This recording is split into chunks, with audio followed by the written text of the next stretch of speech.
it's Doris with All the Books, and this is my second part of Nonfiction November wrap-ups. So I read 5 memoirs in November, and now I have 4 more nonfiction books to talk to you about, as well as 2 tome topple books that I'll talk about at the end. So the first one I want to talk about is The Hidden Life of Trees by Peter Wolleben. Sorry. This was recommended to me by several people, and thank you so much. I loved it. If you watched my memoir video, I mentioned Lab Girl, and this book talks about similar topics, but goes into much greater depth. So it's equally as readable as Lab Girl, but it's more focused on the science of trees. And yes, much more focused, much more in depth, so a lot more information. So if you liked Lab Girl and want to learn a little more, a lot more, this would be the place to go. Like I said, it's still written in a ease of language that you'll really get into. The thing that I loved, I love science, I love trees, I'm a tree hugger, so I loved this. The thing that really got to me though was the first few chapters. I just felt like this guy and Tolkien would have been best friends if they had lived in the same era. I just felt like I was walking into Tolkien's grand woods, you know, all those woodland scenes. I don't remember the names of all the different forests in the books, but the Ents, I just felt like he was talking about the Ents. Oh my gosh, did I love it. It was fabulous. So there's that one. And then the last one that I finished in November was The Lost City of Z by David Grann. And this was also recommended to me. I read The Lost City of the Monkey God a couple months ago, and totally loved it.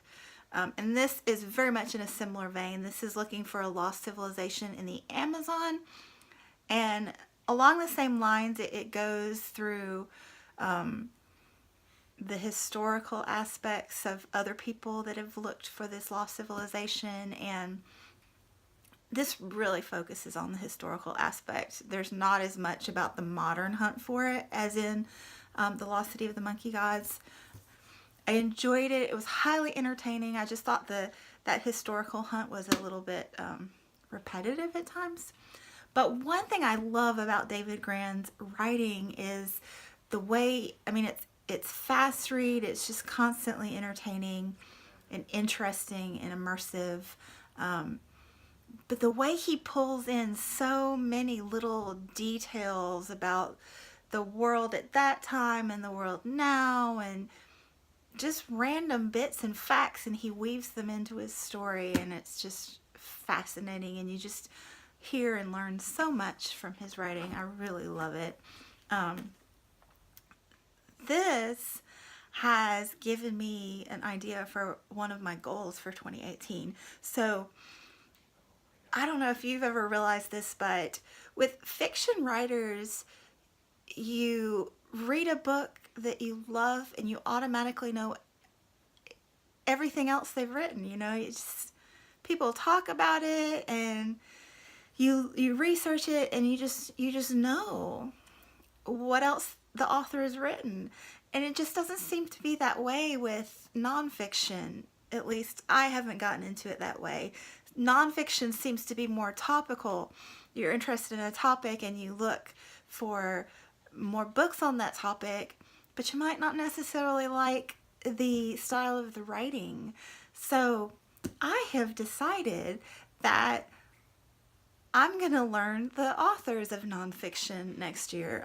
Every time I read a book that I'm like, wow, that was great, I'm gonna, you know, Goodreads the author or Google them or Amazon, whatever, and find out what else they've written and if any of those books would pique my interest. Because I also read Killers of the Flower Moon by David Grann this month. This was I believe, shortlisted for the National Book Award. And this was fabulous. This was so, so good. And then the subtitle here is The Osage Murders and the Birth of the FBI. So again, he just does this brilliant job of weaving in different stories and different information and making it cohesive and just fascinating read. I would highly recommend this one. You learn so much about the Osage tribe and the treatment.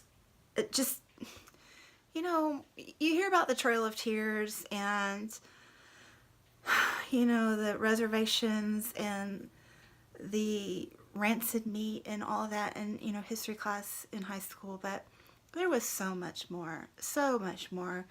So, yes. And then the birth of the FBI and Roosevelt being involved in that. And it's a fascinating read. So it reads like fiction. It's just, whew, great. So pick this one up. Do. And then for Mel's Read Around the World Book Club this month was Chernobyl Prayer by Svetlana Alexievich. Yes. This book left a wound in my heart that will never heal. I highly recommend this book. She gives voice to the common people, the innocent people that are always the ones to suffer from big government.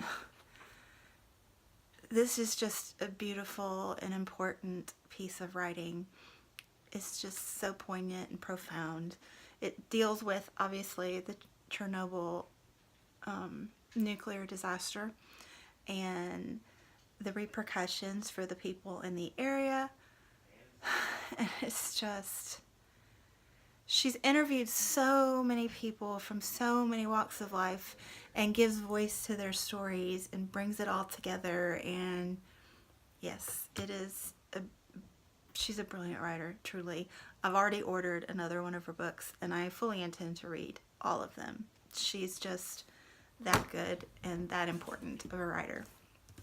Okay, so those were all my nonfictions, and I have 2 fictional tomes that I toppled that I want to share with you really quick. Do I have another one? I told you both of my... I get confused. Let me see if I told you all my little phone books. Don't want to miss out on any. Yep, Trees and Z. I did those. So, we're good. So, Pachinko Prayer. What? That was... sorry. Distracted. Pachinko by Min Jin Lee. This was worth the wait. It was so brilliant. So brilliant. This deals with... I read so many good books this month. It was probably one of my best months all year. But this is right before World War II, with the Japanese invasion of Korea and occupation of Korea, and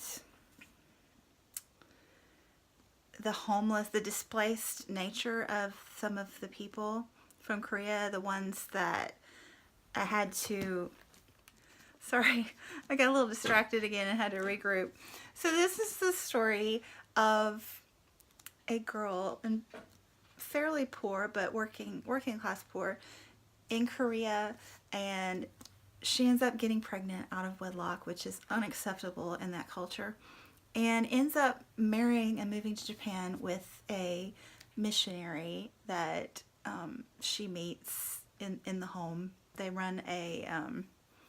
I want to say hospedaje, but one of those little hotels in your house. My mind, I swear. But she moves to Japan, and it talks about the discrimination that they face as Koreans in Japan. And it's just really, the story arc is quite brilliant, because it takes you from poverty and ends up in great wealth. And yet there is still the discrimination, the thread of discrimination that runs throughout the story. But the amazing thing about this author is her ability to write characters oh my goodness. Her characterization is gorgeous. She had me just so immersed in just, I cared so much about the characters. 7 pages in. The characters that are the bad guys, you even care about them. You care about everybody in this book. She just writes it so, so well. I highly recommend this book. And one thing I want to ask you is, if you have read this book, I'm going to speak in code now, and I want to know your thoughts about a couple of scenes that occurred hidden in the woods. What did you think about those? And you can tag them spoilers so other people that haven't, read it won't read them.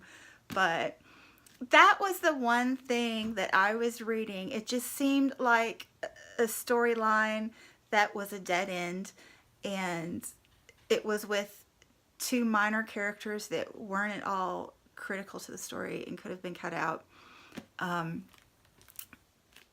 the activities in the woods explain, like, you knew that something similar was going to happen. The finding out was going to happen, but I just am curious to know what you thought, how it related to the storyline, like why it was in there. I kind of have a theory that it was an allusion to, what am I trying to say?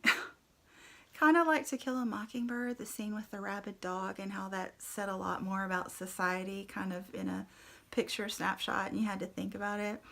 I don't know, I'm rambling, but if you had thoughts on that scene, leave them below with a spoiler tag. I'd be curious to hear them. And then the last one is a little more shallow, but I still loved it. Lord of Shadows by Cassandra Clare. These are the book series, some of them that got me back into reading a few years ago. A coworker gave me the first one, City of Bones, and I just devoured that first series, all 6. And I haven't gotten to the prequels yet, simply because I'm not good with reading prequels. But I think I will eventually. But I've read these 2 in the second series and really just thoroughly enjoyed them. Just, it's YA, fantasy, paranormal. It's this group of humans with angel blood that are set the task of taking care of the world and keeping it in balance. And there are vampires and werewolves and fairies and mermaids and people. The people, instead of called muggles, they're called mundanes. But yeah, I just really, really enjoy this series. It's kind of escapist literature and very enjoyable, and I love the characters, and I get immersed in them, and interested in how they're gonna come out in the end. So unfortunately, I've got to wait over a year for the 3rd one, which is why I like to read a series once it's finished. But anyway, thanks for watching. I hope my rambling wasn't too bad. But anyway, I will chat with you soon. Bye.